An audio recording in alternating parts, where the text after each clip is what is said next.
guys ever, come on, if you're gonna be on mic, be on mic. Yeah, get on the mic, man. Yeah, get on mic. You guys ever escape together roller derby at the same time? I don't remember the same time. I think you were before I was. Yeah. Who were you with? Thunderbirds? Thunderbirds, and I went to Big Bombers with Ronnie Robinson, Sugar Ray Robinson's son. I was George Copeland, Big John Hall. I know about George Copeland. In fact, he just died. I was the manager of the New York Bombers. Yeah. Boy, we used to so really... the area Bombers became the New York Bombers. Gar Brewer. Yeah. They go Gar Brewer. Psycho Raines. Yeah, Ronnie Raines and all that kind of stuff like that. Do you know what? That was almost as rough as wrestling. I'm telling you, because that was rough. We didn't have helmets back in them days. Yeah, and the track seemed like when you hit it, you felt it. Oh, you felt it. You know, the one thing I'll never forget, after you go around about 10 times, and you know, and they stopped the jam. They stopped the jam, and I had my hand on the rail. Little old lady, about 80 years old, hit me on my hand with her purse that had a brick in it.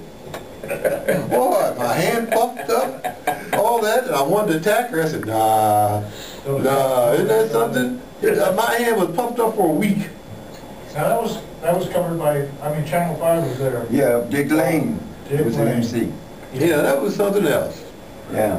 I had a lot of fun doing it though, you know, all the fights and everything. Me and Ralph Valadero, we didn't speak for about 3 because I married his ex-wife, Honey Sanchez. Oh, no kidding. Yeah. That must have lasted a In while. fact, I saw her 2 months ago. Honey? Yeah. About 2 months ago I saw Honey. Yeah. How's she look? Okay. Leave that alone. I have said nothing. What paid more? Incognito. What paid more, roller derby or El Monte? Roller derby. Roller derby. By a long shot? Yeah. About a way long shot. Now, were you part of the strike too, Buddha? Yeah, I remember that. I remember being out there with Sonny Chaney. Yeah, Sonny. Hey, Bruder. The only ones who went in there was Tom Julian. He went in there and sang. And a couple of others, but the others, we stood outside there. Well, but Bruder, remember that time when we was on tour and Sunday night he's some kind of impairment on his eyes, looked like he was Mickey loaded all the time. Mickey Mouse. We called it Mickey Mouse. Yes. And he used to sleep with his mouth open. So I got one of them big old jalapenos and dropped it in his mouth. You know what was fun about that Art LaBoe? We used to travel up and down and all that stuff. Every once in a while, you'd be sleeping, you hear somebody fighting.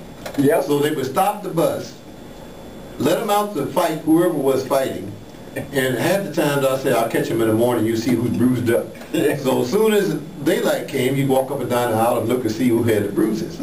But I remember that Tony was in some of them. Yeah, oh yeah. Me and Ron Holden used to get into it all the time. Did Thurston Harris ever drive the bus? Yeah. Yeah.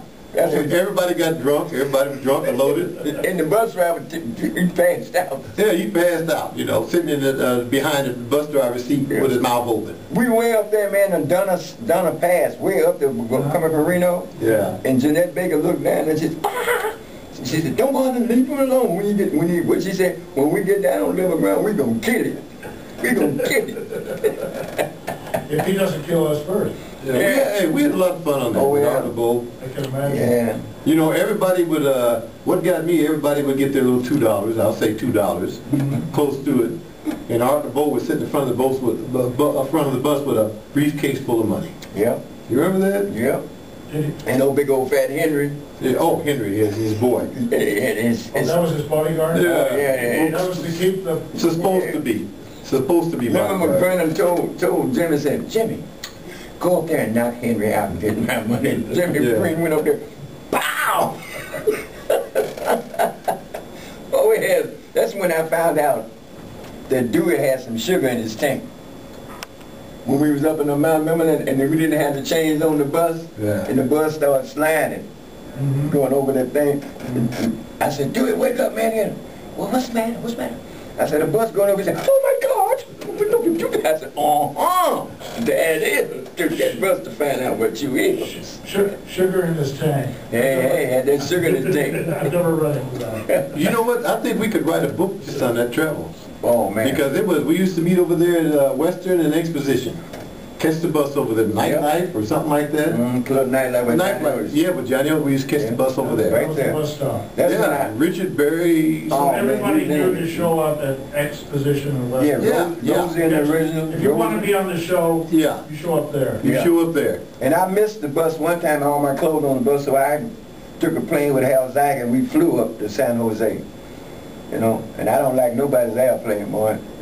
Well, hey, we had fun on that bus. Oh, yeah. That's something else you have in common with Little Richard, isn't it, Tony? Airplanes. Airplanes and you.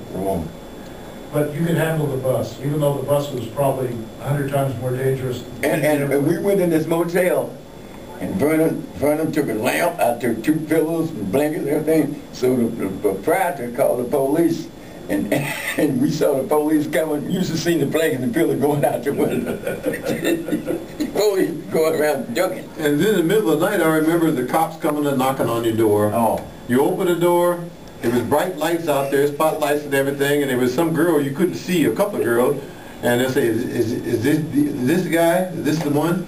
He said, no. Okay, you can go back to bed. Go to the next apartment. Yeah. Knock on the, remember that? Yeah, I was one of the culprits. Yeah, yeah. That's when Westcott went to jail. When we were leaving him, he was waving that towel. Yeah. The jail out was an old castle. And he was way up there waving the flag. Oh, wait a minute. Who was he? Who was he? Who was the one we left that went to jail and they That's had what I'm telling me. He was wearing that castle. They had a jail that was kind of down ground level, and as we was driving, the bus was driving off, we could see him waving out the window. I forgot who that was. What was that, man?